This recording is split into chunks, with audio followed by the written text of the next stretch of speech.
2001년 대학을 졸업하고 난 다음에 진로를 결정하기 위해서 1년 동안 헌신자 생활을 끝내고 2002년부터 본격적으로 사역을 시작했을 때 주일학교 사역에 저의 모든 에너지를 다 쏟았었습니다. 그렇게 한 5년 정도 사역을 하면서 사역의 열매도 하나님께서 은혜로 허락해 주셔서 아주 풍성하게 경험했었고, 주일학교 사역과 청소년 사역과 또 외부로 세미나를 다니면서 여러 교사들 앞에서 강의를 하기도 했었고, 그리고 초교파 어린이 캠프를 또 진행하면서, 그리고 또 모교회에서 장년 사역들도 겸하면서 아주 다양한 경험들을 했고, 지금 저의 사역의 바탕이 되는 기초를 든든히 세웠던 시기가 그 시기가 아닐까, 저는 개인적으로 이렇게 생각하고 있어요. 그러면서 그 기간에 하나님이 쓰시는 사람, 하나님의 비전에 붙들려 쓰임받는 사람, 그리고 교만으로 가득 차서 자기 야망에 붙들린 사람, 이 사람들의 차이를 어떻게 구분할 수 있지? 라는 것에 대해서 굉장히 고민을 많이 했었습니다. 20년 전에 제가 처음 사역을 시작할 때, 그때도 교회 안에 이런 것을 정확하게 구분하지 못해서 헷갈려 하는 사람들이 너무 많았고, 지금도 여전히 하나님께 붙들림 받아서 쓰임 받고 있는 사람, 교만과 야망에 붙들려서 자기 마음대로 살아가고 있는 사람, 이거 구분을 못해서 혼란스러워하는 사람 너무 많죠. 목사 중에도 이런 사람이 있습니다. 자기는 하나님의 비전을 받아서 주의 일을 하고 있다고 말하고 있는데, 여러분, 그 사람이 하고 있는 사역들을 가만히 들여다보고 있으면 하나님의 비전이 아니라 자기 야망을 이루려고 발버둥 치고 있는 사람 얼마나 많은지 모릅니다. 교회 건축과 관련해서, 또 자기가 하고 싶은 사역과 관련해서, 그리고 선교와 관련해서 하나님의 비전과 상관없이 자기의 야망을 쫓아 일하는 것임에도 불구하고 하나님의 비전이라고 계속 얘기하고 있죠. 여러분, 사역을 시작하면서 자연스럽게 이런 고민이 시작되어졌어요. 나도 자칫 잘못하다간 그렇게 돼버릴 수 있을 것 같은데 이거 어떻게 구분해내야 되지? 한참 고민을 하다가 제가 다다른 결론은, 성도는, 하나님의 비전을 쫓는 성도는 줄타기 하는 사람과 똑같구나 라는 생각이 들었어요. 여러분, 줄타기 아시죠? 여러분, 줄을 타고 있는 사람의 온 신경이 어디에 집중되어 있을 것 같아요? 줄에 딱 집중되어져 있잖아요. 그렇죠? 줄타기 하고 있는 사람이 만약에 한 발이라도 잘못 내디디면 어떻게 돼요? 줄에서 추락하는 거예요. 떨어지는 거예요. 이 세상에서 하나님의 비전을 쫓아 살아가고 있는 모든 성도가 줄타기 하고 있는 것과 똑같구나. 하나님의 말씀에 귀를 기울이고 하나님께 집중해서 온 신경을 곤두세우고 한 발 한 발 이렇게 집중해서 내디딜 때 우리는 하나님의 비전에 쫓아서 정확하게 갈 수 있는 거예요. 만약 그 집중이 흐트러지거나 거기서 줄 타고 있는 그 순간에 다른 생각이 조금이라도 내 속에 파고들면 여지없이 우리는 추락해 버리는 거죠. 추락했는데도 내가 추락한 줄도 모르고 나는 여전히 하나님의 비전을 쫓아 살고 있어 라고 생각할 수 있다는 것입니다. 이런 성도들 정말 많이 발견하게 되잖아요. 여러분, 우리는 지금까지 사무엘상 말씀을 나누면서 이런 모습의 좋은 예로 사울에 대해서 지금까지 살펴봤었어요. 여러분, 사울이 처음에 왕위에 오를 때는 하나님의 비전에 붙들려서 매 순간 이스라엘 백성 전체를 하나님이 주인이시라고 인정하는 백성으로 만들려고 사울이 그렇게 발버둥 쳤었거든요. 처음부터 사울이 이상한 사람이 아니었잖아요. 처음에는 괜찮은 사람이었어요.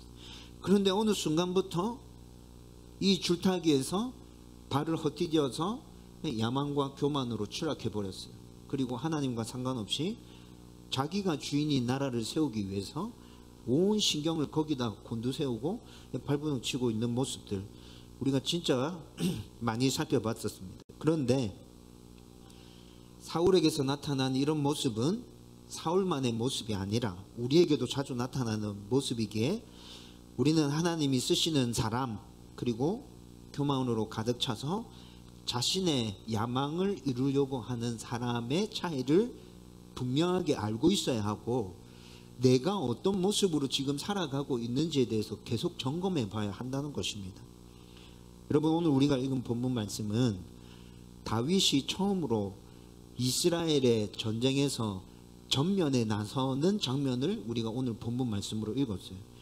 여러분, 오늘 본문 말씀과 그리고 그 뒤에 우리가 알고 있는 다윗의 모습 일부분을 엮어서 다윗이 어떻게 한결같이 하나님께 쓰임받는 사람으로 남을 수 있었는지에 대해서 함께 말씀을 나눠보려고 합니다. 여러분, 성경은 다윗에 대해서 어떻게 기록해 주고 있습니까? 다윗은 한결같이 하나님께 붙들림 받아서 쓰임받은 하나님의 사람이라고 소개해 주고 있죠. 다윗이 실수하고 실패할 때가 없었습니까? 있었죠.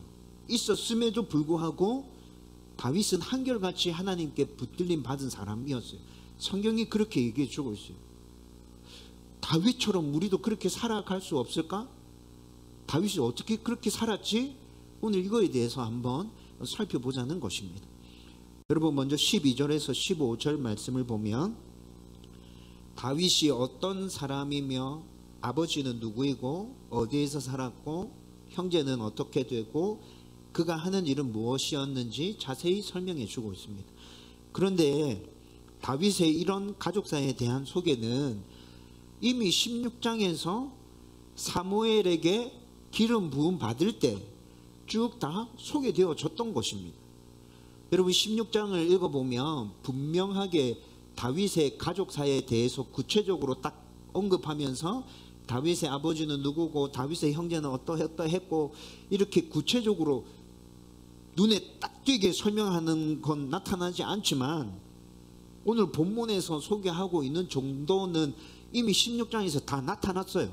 16장 1절, 10절, 11절 읽어보면요, 다윗은 베들레헴에서 살았고 그의 아버지는 이새였고 그의 형제는 8명이었고 그 중에 막내였다. 그리고 양을 돌보는 자였다. 여러분, 이렇게 16장에서 다윗에 대해서 다 소개해 줬거든요. 그래서 여러분, 70인역 성경을 읽어보면 사무엘상 17장에서 17장 12절에서 31절 말씀, 오늘 우리가 12절에서 16절까지 말씀을 읽었죠. 17장 12절에서 31절까지의 말씀이 70인역 성경에서는 삭제되어져 있어요. 이거 앞에 16장에서 다 얘기했던 거잖아. 근데 왜 또 여기 또 얘기하고 있어? 이거 빼버려도 돼. 70인역 성경에는 이 부분이 빠져 있다고요. 근데 히브리어 원문 성경에서는 이 부분이 그대로 기록되어져 있어요. 여러분, 16장에 나타났던 이야기인데 17장에서 또 이렇게 한 번 더 분명하게 구체적으로 딱 소개해 주고 있다는 것은 뭔가 이유가 있다는 거죠. 그렇죠? 여러분, 그 이유가 뭘까? 여러분, 이 질문에 대한 답을 찾으려고 하면 여러분, 2019년에 우리가 룻기 강해를 했었습니다. 룻기 강해 4장 마지막 강해에서 유다 지파의 족보가 간략하게 소개되어져 있었는데 그 족보에 대한 설명을 하면서 항상 족보가 등장할 때는 하나님의 구속자를 이어가던 중에 하나님께서 이루시고자 하는 그 일과 관련한 새로운 판이 짜여지는 시기에 족보가 등장한다라고 설명해 드렸어요. 거기서 우리는 오늘 본문의 이 이야기가 왜 다시 언급되어지고 있는지에 대한 답을 찾을 수 있어요. 여러분, 제가 방금 말씀드렸는데 이걸 잘 기억하십시오. 성경에서 족보가 등장할 때는 하나님께서 우리를 구원하시기 위한 구속사를 쭉 이어가시다가 한 세대가 마무리되어지고 다른 사람을 통해서 새로운 판이 짜여질 때 족보가 항상 등장합니다. 여러분, 이 생각을 가지고 성경을 다시 읽어보십시오. 하나님이 우리를 구속하기 위한 계획들이 쭉 이루어져 갈 때 한 사건이 마무리되어지고 또 다른 사건이 시작되어질 때 족보가 등장하는 걸 확인할 수 있을 겁니다. 한 인물이 저물어져 가고 새로운 인물이 등장할 때 이 새로운 인물과 관련된 족보가 등장하고 있는 걸 성경에서 읽을 수 있을 거예요. 여러분, 그리고 이 사실을 알면, 이 사실을 모르고 성경에 나오는 족보를 대할 때는 굉장히 어렵고 지루하고 이게 왜 들어가 있는지 도무지 이해하기가 어렵죠. 그런데 이 사실을 알고 그 족보를 대하면 족보에 대한 느낌이 완전 새롭게 다가오는 것을 느끼게 될 겁니다. 왜 그렇습니까? 그 족보는 하나님이 역사의 주관자로서 사람들의 자유의지까지 침해하지 않으시고 그것들까지 사용하시면서 구속사를 이끌어 가시다가 혹시 그들 중에 불순종하는 사람들이 있어가지고 한 세대가 끝났을 때 하나님의 구속사가 거기서 끝나요? 아니요. 하나님의 구속사는 거기서 끝나지 않아요. 한 세대가 불순종으로 인해서 그렇게 끝났을 때 하나님께서는 또 다른 누군가를 일으켜 세우셔서 하나님의 일을 계속 진행하고 있다는 것을 그 족보를 통해서 우리 가운데 보여주고 있다고. 하나님의 구속사는 절대 끝나지 않아. 너희들을 향한 하나님의 구원 계획은 포기함이 없어. 여러분, 그 족보가 이걸 분명하게 우리 가운데 말씀해 주고 있다는 거죠. 여러분, 이렇게 하나님의 족보가 진행되어져 갈 때 하나님은 새로운 사람을 등장시킬 때마다 이렇게 족보를 새롭게 우리 가운데 보여주시는데, 그런데 그렇게 하나님께 선택을 받는 사람, 그 사람들은 하나님께서 인종을 보시고 선택하는 것도 아니고 신분, 성별, 학벌, 배경, 하나님 이런 걸 보고 선택하시는 게 아니라고요. 하나님께서 선택하시는 사람은 그런 걸 다 초월해서 그가 하나님을 사랑하고 있는가, 하나님을 경외하고 있는가, 하나님의 말씀에 순종하고 있는가라는 관점에서 평가하시고 그런 사람을 하나님께서 선택하셔서 새로운 판을 짜시는데 주인공으로 세우신다는 것이죠. 여러분, 제가 룻기 4장에 등장했던 족보에 대해서 좀 전에 언급해 드렸죠. 룻기 4장 끝부분을 읽어보면 이스라엘 유다 지파에 860년 동안 있었던 사람들의 족보를 아주 간략하게 요약해서 10명의 이름을 등장시키고 있습니다. 여러분, 이 족보도 지금 룻기 끝부분에 한 세대가 끝나고 새로운 세대가 시작되는데, 그때 족보를 등장시키면서 하나님께서 구원 역사를 이루어 가신다는 것에 대해서 보여주는 족보였거든요. 그런데 그 족보를 등장시키면서 이스라엘 유다 지파의 역사 860년 중에 수십 명의 사람들 중에 10명을 추려서 사람 이름을 등장시키고 있는데, 첫 번째 등장하는 사람의 이름이 베레스입니다. 여러분, 베레스는 유다와 다말 사이에서 태어난 아들이에요. 여러분, 유다와 다말은 그런데 정상적인 부부 관계가 아니에요. 유다 시아버지, 다말 며느리. 여러분, 이 관계에서 태어난 아들이라고요. 여러분, 지금 이 시대의 관점에서 생각해 보면 이거 말도 되도 안 하는 일이에요. 그렇죠? 그런데 이스라엘 나라에는 계대 결혼이라는 법이 있었어요. 합법적인 거예요. 그리고 여러분, 계대 결혼에 의해서 아주 희귀한 일이었지만 이렇게 대가 이어지기도 했었습니다. 그런데 그렇다 치더라도 유다와 다말의 관계는 뭔가 꺼림직한 게 있어. 시원한 관계가 아니에요. 이게 계대 결혼의 관점에서 바라봐도 유다와 다말의 관계는 꺼림직해. 여러분, 860년 동안 수십 명의 사람이 있었는데 그 중에 몇 사람을 골라내서 족보를 설명하려고 하면 이런 하자가 있는 사람 대표로 뽑아내겠어요? 세상적인 관점에서는 이런 사람 대표로 뽑아내지 않아요. 그렇죠? 그런데 베레스가 등장하고 있어요. 그 다음에 등장하는 인물이 살몬입니다. 여러분, 살몬은 어떤 사람이냐? 살몬의 아내가 라합입니다. 라합 아세요? 네, 여리고 성에서 유일하게 생존했던 여인 라합, 아모리 족속이고 창녀였습니다.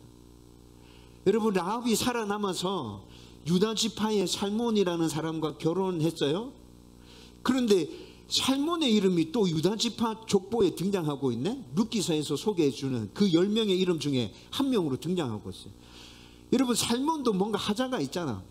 아모리 족속은 가나안의 7족속, 하나님께서 진멸하라고 말씀하신 7족속 중에 한 족속이 아모리 족속이었어요.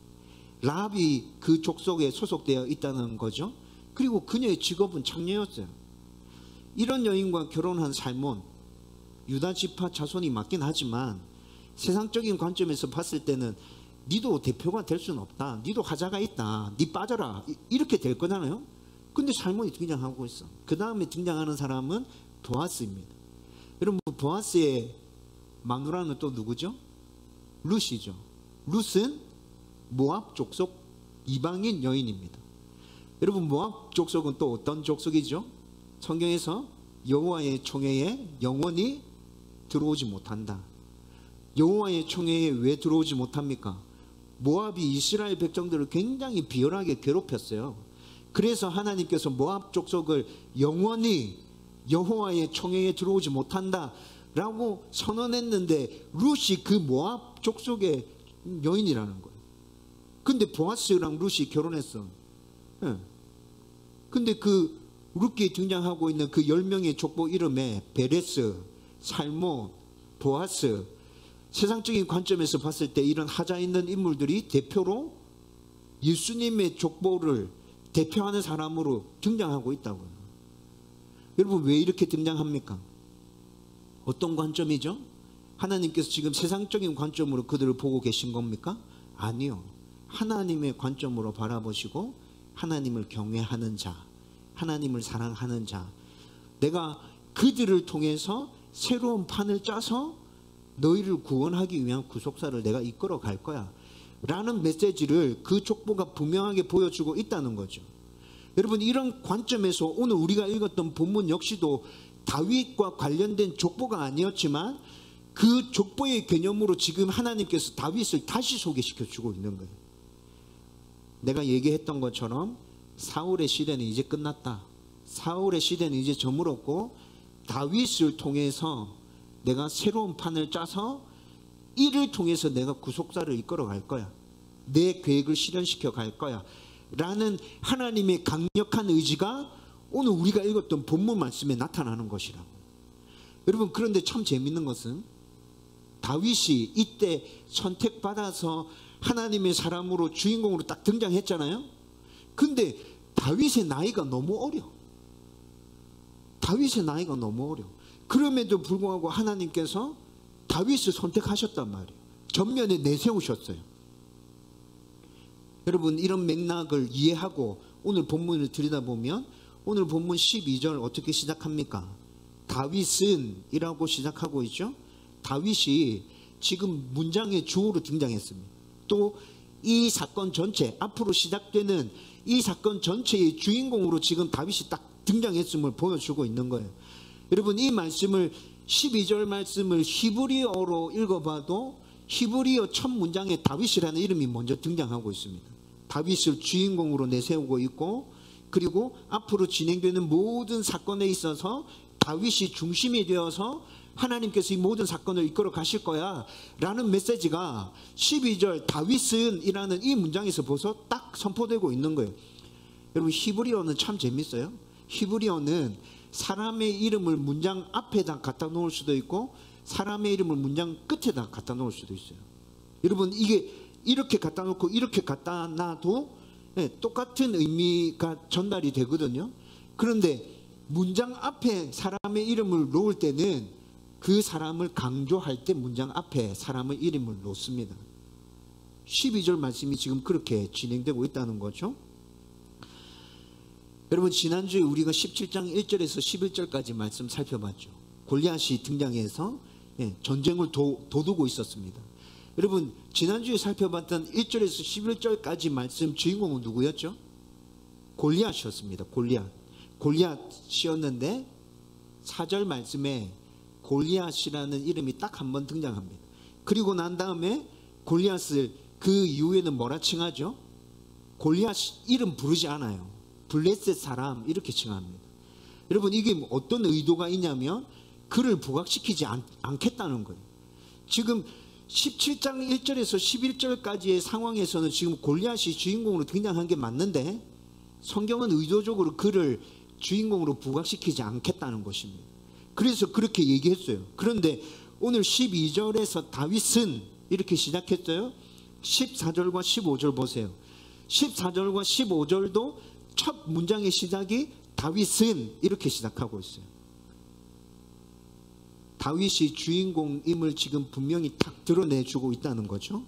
그리고 13절 말씀에 보면 이새의 8아들 중에 장성한 3아들은 사울을 따라서 전쟁에 참여했다고 그렇게 말씀합니다. 그리고 14절에 보면 다윗은 막내였다. 8아들 중에 막내였다. 이렇게 말하고 있죠. 여러분, 이때 이 당시에 이스라엘이 전쟁이 났을 때 정식 군인으로 참전할 수 있는 나이는 남자 성인 20세 이상이 돼야 전쟁에 나갈 수 있었습니다. 그런데 다윗의 형, 큰형, 둘째 형, 셋째 형이 지금 전쟁에 나갔답니다. 그러면 이 세 사람은 20살이 넘었다는 거죠. 첫째가 엘리압이었어요. 엘리압이었는데 학자들의 추측으로는 이때 엘리압의 나이는 30살이 넘었을 거다. 그 다음에 둘째가 아미나답이었는데 아미나답은 20대 중후반, 그 다음에 셋째 삼마는 20대 초반이었을 거다. 학자들이 이렇게 추측했어요. 그러면 그 밑에 동생 5이 있다는 거죠. 동생 5이 있었는데 이 5명은 20살이 넘지 않아서 지금 전쟁에 나가지 않은 거예요. 그렇죠? 근데 남은 동생 5명 중에 제일 막내가 다윗. 이것을 바탕으로 해서 다윗의 나이를 추측해 보면 다윗이 지금 15세에서 13세 정도 되었다. 여러분, 학자들은 지금 이렇게 추측해내고 있어요. 우리가 생각해봐도 15세에서 13세 정도 됐겠죠, 다윗의 나이가. 여러분, 쉽게 이해할 수 있도록 설명해 드릴까요? 우리 교회 청소년들 중에 주은이가 올해 이 시점, 오늘 날을 기준으로 해서 만 16세입니다. 장로님 맞죠? 제가 오늘 주은이 생일 확인했거든요. 만 16세. 지안이 만 15세. 네. 그 다음에 희원이가 만 14세. 에스더 13세. 지아도 14세입니다. 여러분, 지금 다윗의 나이대가 우리 교회에 있는 청소년 아이들의 나이대였다는 것입니다. 16세에서부터 13세 사이에 그 나이대. 그런데 이 나이대 다윗이 지금 어떻게 되고 있어요? 이스라엘의 전쟁 전면에 하나님께 선택하신 주인공으로 짱 등장했다는 거예요. 여러분, 우리 아이들이 하나님께 딱 선택받아가지고 엄청난 일이 벌어지고 있는데 거기에 주인공으로 우리 아이들이 딱 섰어. 여러분, 느낌이 팍 오세요? 지금 다윗이 어떤 상황인지. 여러분, 그렇다면 이렇게 어린 나이인데 도대체 다윗이 어떻게 하나님께 선택받아서 이렇게 전쟁 상황의 전면에 나서고 있을까? 하나님은 도대체 다윗에 뭘 보시고 다윗을 이렇게 하셨지? 여러분, 이런 의문이 좀 생기잖아요. 여러분, 다윗의 이런 부분들을 살펴보면서 우리도 다윗같이 하나님 선택을 받아서 좀 쓰임받는 인물이 되었으면 좋겠다라는 소망이 생겼으면 좋겠어요. 여러분, 다윗이 하나님께 선택받은 이유를 생각해 보려면 16장 7절에서 하나님께서는 외모를 보지 않으시고 중심을 보신다고 말씀하고 있거든요. 그러면 하나님께서 보시는 중심이 뭔지 그걸 알면 되겠죠. 그리고 16장 12절 말씀에 보면 다윗이 사무엘 앞에 섰을 때 하나님께서 사무엘에게 말씀합니다. 이가 그다. 기름을 부어라. 네, 분명하게 말씀하세요. 하나님께서 지금 다윗의 중심을 보셨을 때 하나님께서 찾고 계시는 그 중심이 다윗 가운데서 보였다는 얘기입니다. 그렇다면 다윗에게 있었던 하나님이 보시는 그 중심은 무엇일까요? 이를 살펴보기 위해서 우리는 16장으로 다시 한번 돌아가 봐야 되는데, 다윗은 8형제 중에 막내로서 크게 주목받지 못한 평범한 목동의 삶을 살고 있었어요. 여러분, 16장의 시작이 어떻게 됐습니까? 16장의 시작이 사무엘이 하나님의 명령을 받고 이스라엘의 새로운 왕을 세우기 위해서 이새의 집을 방문하는 것으로 16장이 시작되었습니다. 그리고 겉으로 드러난 모습은 이 시절 이스라엘의 최고 제사장이면서 최고의 선지자였던 사무엘이 이새의 집에서 제사 드리기 위해서 방문한 것으로 표면적으로 드러나 있었죠. 여러분, 이런 상황에서 지금 다윗만 제외되어서 이새의 집에 모든 식구들이 다 모여 있다는 겁니다. 사무엘과 함께. 여러분, 이때 이 당시의 사무엘은 이스라엘 백성들이 굉장히 존경했고 만나고 싶어 했던 아주 멘토, 모든 백성의 멘토와 같은 사람이었어요. 여러분, 쉽게 또 설명해 드릴까요? 이 시대로 치면 유명한 연예인, 스포츠 스타, 굉장히 한 분야에 괄목할 만한 성과를 낸 탁월한 인물, 그런 사람이 지금 우리 집에 방문했어. 그런데 우리 집에 방문했는데 식구들 다 모였는데 사춘기에 접어든 15살 정도 되는 막내 하나만 제외시켰어. 여러분, 나중에 막내가 이 사실을 알았어요. 여러분들이 만약에 막내라면 어땠을 것 같아요? 이런 상황에서 나를 제쳐놓고 가족들이 다 모였어. 그리고 그 사람과 뭔가를 했어. 이 지금 장난하나? 왜 나만 빼놨지? 와, 여러분, 이렇게 되는 거 아닙니까? 오늘 본문 15절을 보십시오. 오늘 본문 15절을 보면 다윗은 사울에게로 왕래하며 베들레헴에서 그의 아버지의 양을 칠 때라, 이렇게 말씀하고 있습니다. 오늘 본문 15절의 상황은 16장에서 다윗이 사울 다음을 잇는 이스라엘의 왕으로 기름 부음을 받은 이후에 펼쳐진 사건이었습니다. 여러분, 물론 다윗이 사울의 뒤를 이어서 이스라엘의 왕이 될 것이라는 사실은 지금 현재로서는 누구만 알아요? 사무엘 알고, 이새 알고, 다윗이 알고 있고, 다윗의 형제들, 요 정도 알고 있는 거죠. 외부로 드러난 사실은 아니에요. 그렇지만 다윗 집안의 사람들은 다윗이 기름 부음을 받았다는 사실을 알고 있어요. 여러분, 이 사실을 제쳐두고라도 16장 21절에서 23절 말씀을 보면 다윗은 사울 왕의 신임을 얻어서 왕의 최측근으로 무기 드는 자로 지금 왕을 섬기고 있죠. 이런 상황에서 지금 블레셋과의 전쟁이 벌어졌는데 다윗은 나이가 어렸잖아.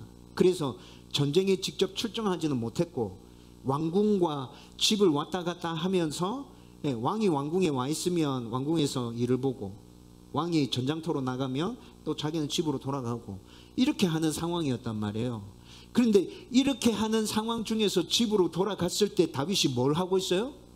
아버지 양떼를 돌보고 있었대. 여러분, 지금 다윗은 어린 나이이지만 고위 관료인 거죠. 그렇죠? 왕의 신임을 받아서 아주 높은 지위에 올라가 있는 고위 관료였단 말이에요. 그런데 이런 상황이었으면, 여러분들의 자녀가 만약에 이런 상황이었으면 가끔씩 집에 방문할 때 예전과 똑같이 여러분들은 그 자녀를 그렇게 대할 수 있습니까? 예전과 똑같이 잠자고 늦게 일어나고 뭐 지 할 일 안 하고 있으면 막 혼내고 야단치고, 만약 집에 일을 예전에 똑같이 조금 시켰던 게 있으면 이렇게 왔을 때 네 그거 해야 된다, 그거 안 하면 네 밥 안 준다, 막 이러면서 협박하고 막 이럴 수 있어요? 지금 다윗의 상황은 그런 상황은 지났어요? 아니에요. 그런 상황은 아니에요. 여러분, 그런데 다윗이 집에 돌아갔을 때 똑같이 아버지의 양떼를 돌보고 있어요. 다윗의 상황이 엄청나게 많이 변했죠. 근데 집에 돌아갔을 때 다윗의 모습은 하나도 변하지 않았어요. 그냥 그대로예요. 근데 더 재밌는 것은 다윗이 이 모든 상황들을 다 받아들이고 있어요. 상황이 이렇게 바뀌었음에도 불구하고 아버지가 양치로 가라 그러면 다윗은 양치로 갑니다. 자기 일에 최선을 다합니다. 그렇게 최선을 다하면서 그 일 가운데서 하나님과 동행하는 삶들을 계속 살아갑니다. 여러분, 이런 모습들이 다윗의 목동 시절부터, 어린 시절부터 성경 곳곳에 계속 나타나고 있어요. 여러분, 그래서 16장 18절 말씀 보면 다윗이 이렇게 살아갈 때 하나님이 그와 함께 하는 것이 사람들의 눈에 보였다고 말씀하고 있습니다. 다윗이 이렇게 살아가는데 하나님이 그와 함께 하고 있는 게 다윗 혼자만 느끼고 있는 게 아니라 사람들의 눈에 보여졌다고요.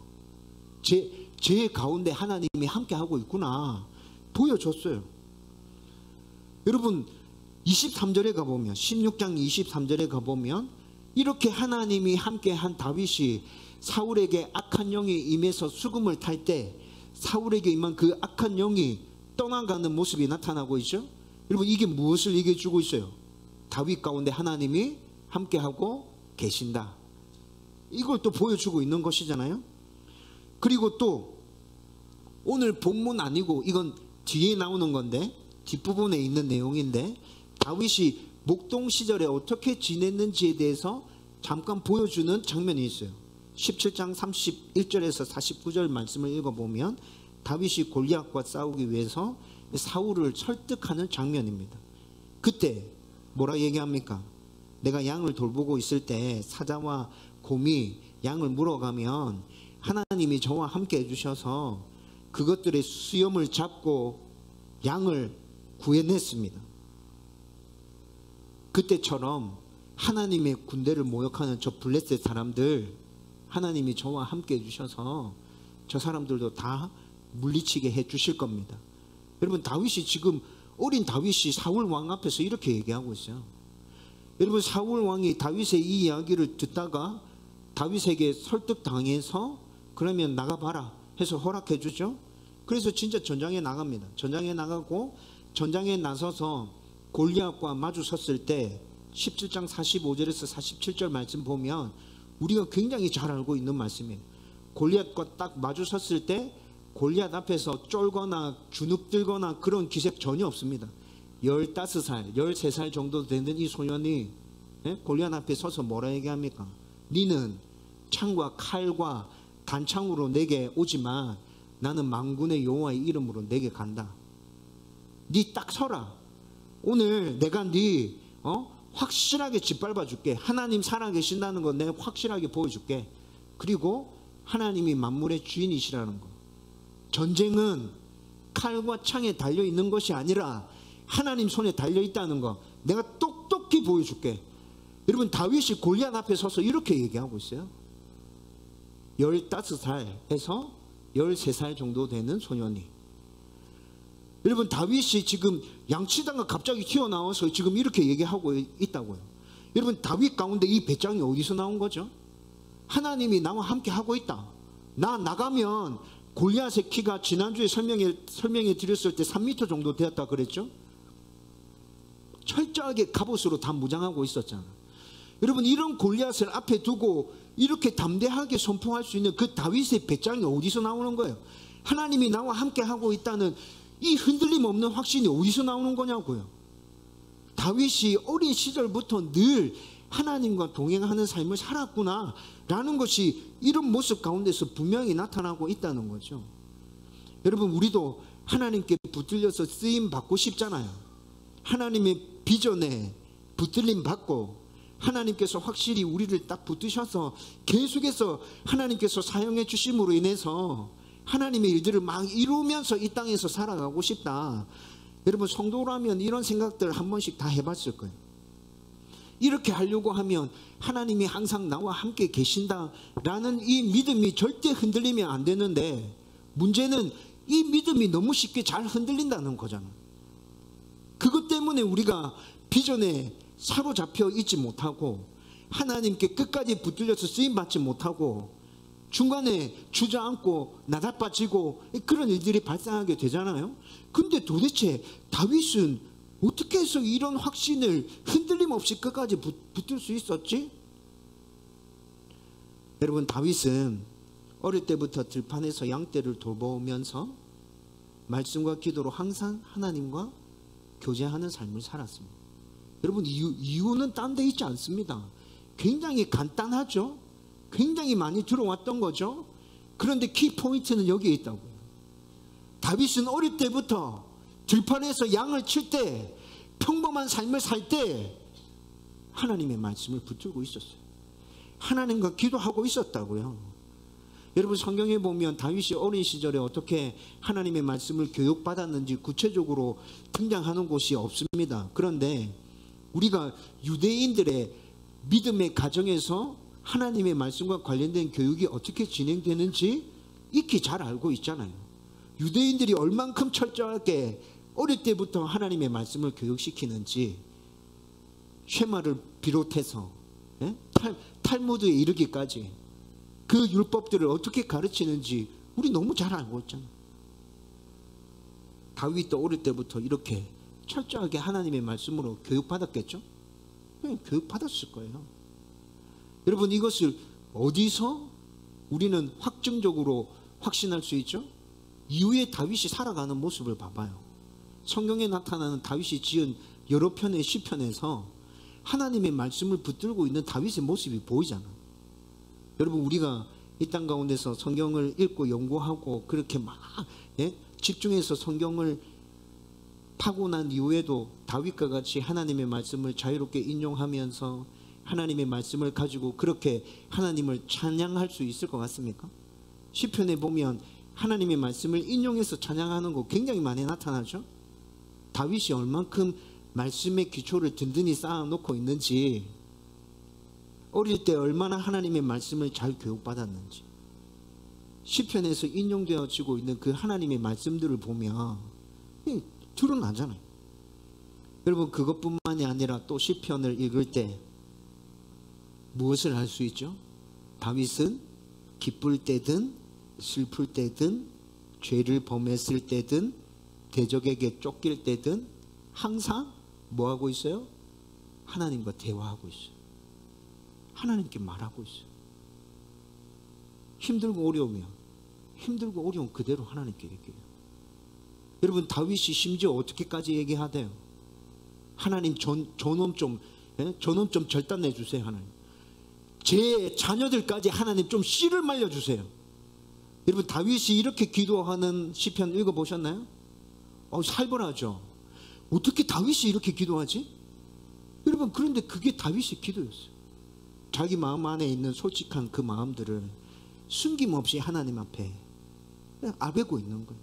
기쁜 일이 있을 때도 그랬어요.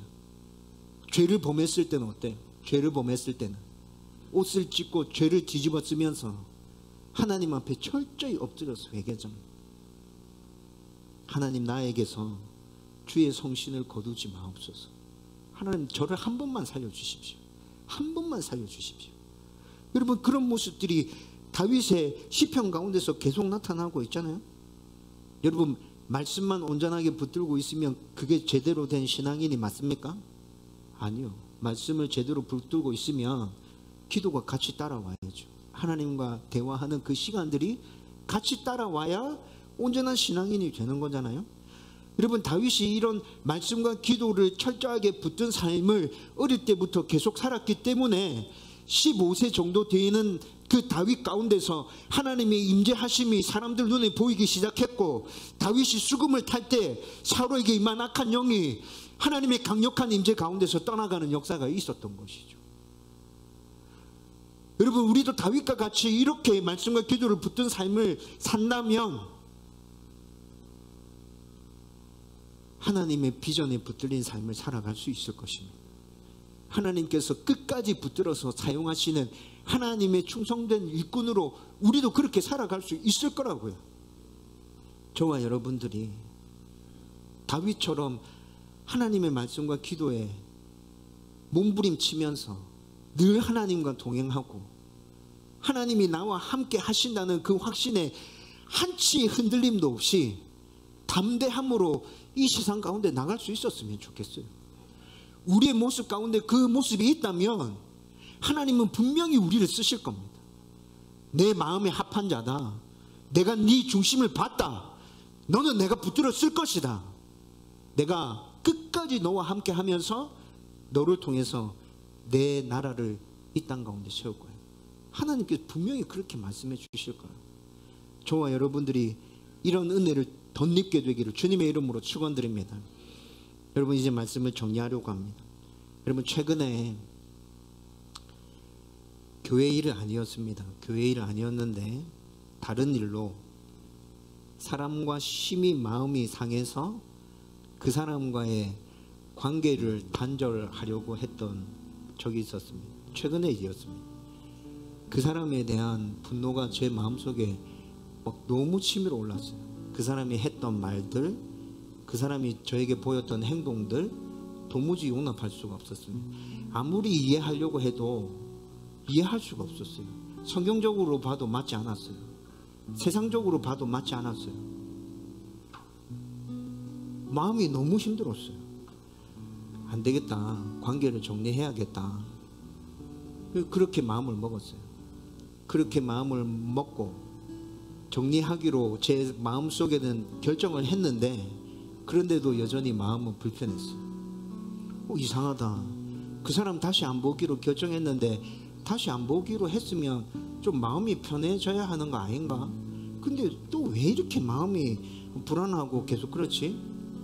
그 사람만 생각하면 계속 분노가 치밀어 오르는 거예요. 안 보기로 결정했음에도 불구하고 밤에 잠을 이룰 수가 없었습니다.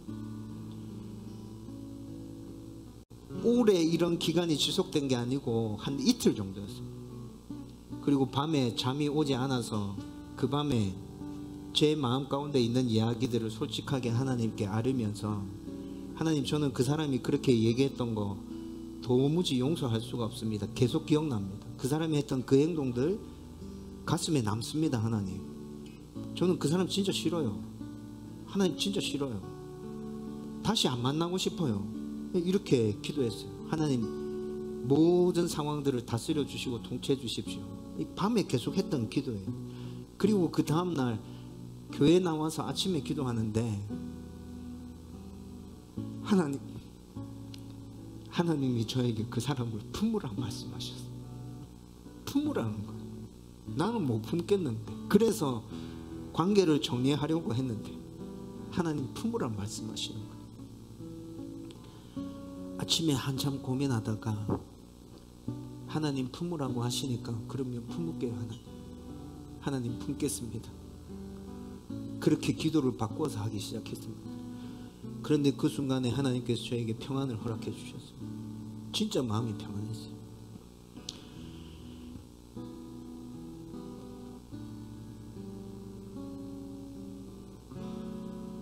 그러면서 예수님이 사람들에게 모욕을 당하면서 느꼈을 그 분노들, 여러분, 예수님이 종교 지도자들에게, 사람들에게 모욕 당하셨잖아요. 여러분, 그때 예수님이 느끼셨던 그 분노들, 그 분노에 비하면 내가 느끼는 분노는 아무것도 아니구나.